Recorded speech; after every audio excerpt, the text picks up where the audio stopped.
Hi there, how you doing? Today, 7th of May 2023, I was at Gaugemaster in West Sussex, right next to Ford railway station. It's rather exciting as they are launching their Infinity DC and Sovereign DCC wireless handheld controllers. And having seen them, this really does represent a step change for all of us. Huge respect to Gaugemaster for making sure that analog control fans are not only included but very much well provided for with this launch. Inside I found an area dedicated to the launch and several helpful team members ready to answer my questions. Now you know I'm very fussy when it comes to train controllers. Let's look first at the analog system. I spoke with Mark from Gaugemaster. Hi everyone, I'm here with Mark from Gaugemaster, and he's going to talk to me about the new controller, the Infinity controller, Mark, yeah? Yep, that's it. This is the analog version. So this is our new one, which should be hopefully with us later in the year. It's basically, it's the idea is to give you flexibility with wireless control, which is obviously something that is not prominent in analog at the moment. That tends to be the purview of digital controllers. So we're hoping that people will like the idea of having some wireless control.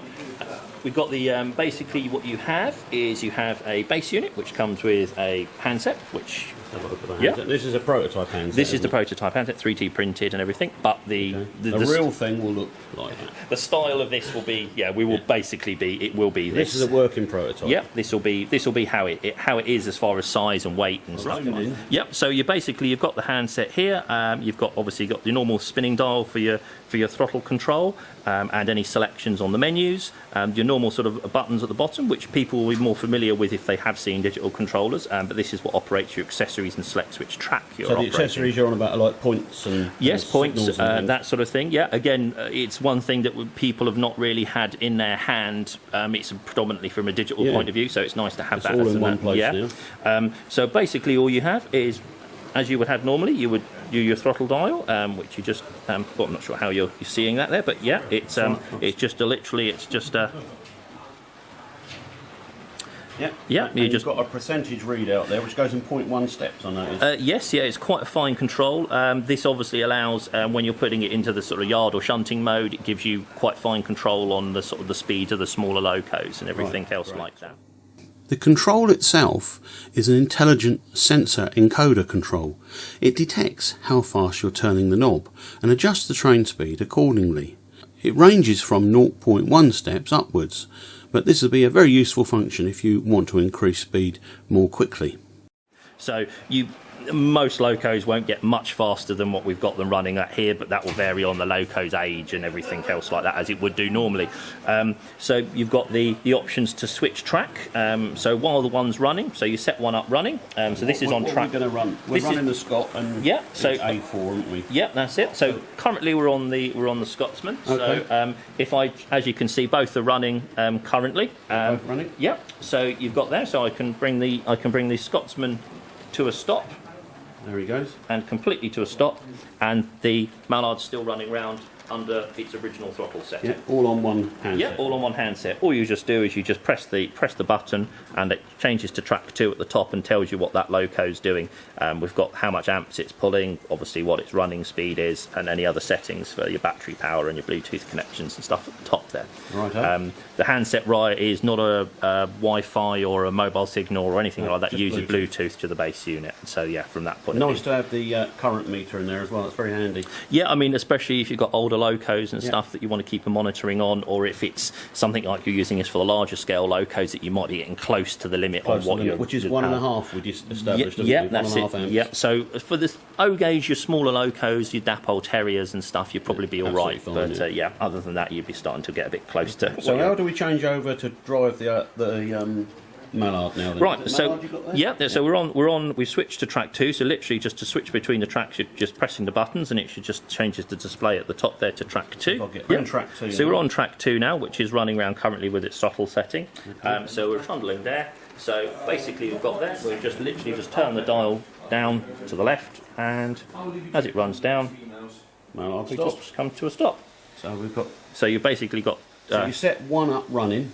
Yep. And then you switch to the other track and you can drive what you want. Yep. So you'd leave. So I'll start Mallard back up. I think we're back up to about 25 or thereabouts. and he's going to do exactly what he did yesterday. There we go. Oh, there we go. So he's got the simulator on him, has he? No, it's just for some reason that loco does takes a little while to get itself up to where it needs to be. Obviously, that will vary on the types of loco and that about how much you actually have to turn them up or down before they start to react. So that one's running there. So we're on track 2. So to change back to track 1, literally pressing 1. Shows track 1 at the top there with no reading because the Scotsman's stationary, and we just literally just turn our dial back up again to about the 25 mark. Off he goes. And it's quite a nice soft start. Is that part of it? Yeah, I mean it's not as harsh as that. The way that the base unit and that provides the power and everything, which I think we were discussing that off camera. It allows you obviously a bit more of a regulated supply. It's a lot less harsh. You can obviously put the braking simulation on and stuff and that as well, but that varies again between locos about what you do. So that's a good one to have a play around with and stuff like that. Lots of playability there. Yeah. There is a button marked "Stop." Press it once to stop the train you're controlling. Press and hold for all stop, so you have a panic button if something goes seriously wrong and you have derailments, for example. It comes with shunt and simulator modes, which will add to the play. Yep. So there we are, everyone. You can see what you're going to get on your screen. See now it's easy to switch over. Do you want to just show us how one of the accessories works? Maybe the point switch? Yeah, sure. See how easy it is? Yeah, we can do that. So on the handset here, you've got the AC for accessories. So you can press that button there. You then have a list of accessories. You can change the names if you want to in the settings. So you can make up or down or shunt or whatever else you want to do. And so the advantage of it, you have it all in there. The dial just slides up or down. Scroll up and down with the dial. And there you have a hollow symbol there to tell you how the point's orientated at the moment. You have the 2 buttons here, which is a hollow and a full circle. So you basically go to the one that's not filled in against the point's name. So in this case, basically just fill that in, which I'm going to do in a second once I've not got anything running over the points over the other side. Don't want any derailments. Don't want any derailments. So I just basically press that one there. And you'll have heard that pop. Which point was that? That should be one of the ones over there. Oh, okay, yeah. Yeah, I'll bring it down, and then you basically press. And so you can easily switch between any accessory there. Yep. Signals, points, Yep. whatever you want. Whatever you want to do. Now, is that supplied from the base unit? It's got enough oomph to change points on its own, or does it need a CDU? No, basically there's in a roundabout parlance, there's a decoder controlling the actual point motors themselves underneath.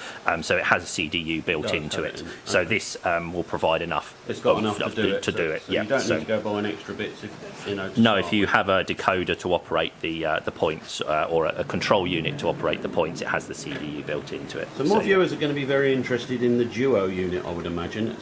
Basically we're looking to replace our Model Ds and the Clippers that are still out there. And that's going to give you, so you get one handset like you've got there. Yep. And the base unit now. Yep. This is prototype. Yeah, these are dummies. These are people may recognise them from. So that's the main brain. Yeah, that's the main brain one with all the outputs on there. So that's the bit that receives the Bluetooth signal from the handset. Right, so you'd get that handset you've got there. You get one handset. That brain there. If you get the Duo, then it has the ability to have another receiver built into it, so you can have 2 handsets onto one base unit. If you wanted 2 handsets. That would run 2 tracks like we are today. Yes. With that one handset. What you would do is you still need the this will run one train and receives the handset signal. Okay. For every track you have a power base. What will that unit be called? We've got the list of handset down there. What you have here is you have the Solo or the Duo. Oh, there we go. There we are, I'm on. Yep, and then we've got all the expansion units and accessory interface and the extra power supply units and stuff like that. Oh, I'm shaking a bit there, apologies. I'm going to ask you the big question. Yep. Price. If we wanted the Duo so that we could run the same trains as we're seeing here, with the main brain unit, what are we calling that? The booster or that's the power supply, the power booster, supply for the next track, and that handheld. Yep, should have here. What sort of price point are we looking at? Is there anything you can compare it with that's currently available? Yeah, we're hoping to price it around the same price as one of. When it comes to price, initially it was thought that it might be comparable with the Gaugemaster Model Q. However, it is unlikely, and I've been told that the range of between £300 and £400 is more likely to be the case once all the R&D is finished and the components have been settled on. But it is going to be a British-made unit, apart from the power supply, which must come from abroad. When you consider that a new locomotive these days is around £200, I suppose this investment in a really good sophisticated control system could be seen as worth it. That's if you have got the money to put up in the first place. Development and stuff, we haven't been able to fix the price to an actual accurate thing at the moment, but it's something that we would want to be able to compare to our current controller, so that people would go, okay, that's an option to go that way. And Mark, so I'm going to ask you about the output that actually drives the locomotive. It's some sort of pulse width, isn't it? Yeah, very high frequency, but it's so it gives you the elimination of any buzz or anything that you might have with any normal sort of analog controllers and stuff. So we've operated it, there's no feedback, there's no anything like that, so there's no problem with anything like coreless motors or any problems like that.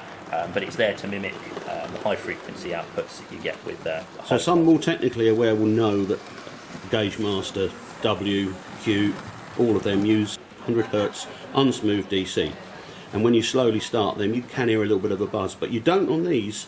Yeah. Is that because you've selected a frequency which is higher than the human ear can hear? Yes, so basically we're working on some higher than you, although you will always get a buzz with any motor. It's the idea is to try and just eliminate it so that we actually have a nice operational sound and everything. Great, but you get the modern control and... Yeah, that's it, yeah. And with all the extra facilities. Yes, indeed.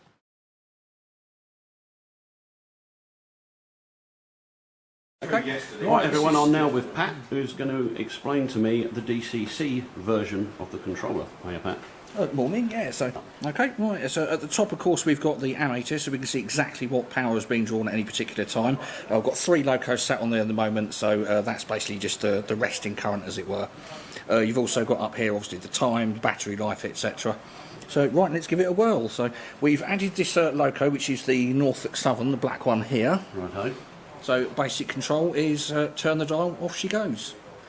Lighting functions, etc. Lighting is a common function, so we've added a button for it up here.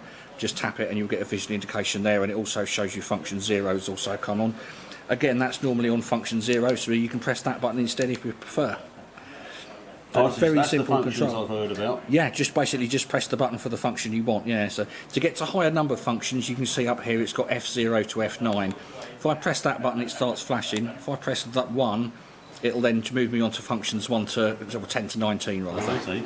So dead simple basically. So to cycle through up to 28 functions and things. Yeah, so yeah. So it's very similar to the analog controller. Yeah, yeah. The basic frame is the same. Yeah, and does everything a DCC controller would do. It does indeed. Yeah. So all your consisting, all your points and things, everything like that. Yeah. So consisting, double heading, multiple heading, whatever you want to call it, is particularly easy as well. So I'll just give you a quick demonstration of that. If I just go to menu, the top option consist. So just press 1. Click add, cycle through to the loco I want, which is the first one is this 5340. So click add on there, it adds it to the list. I want to add a second one, so I'll go and find the second, which is 5340, which is, there it is, or 5343.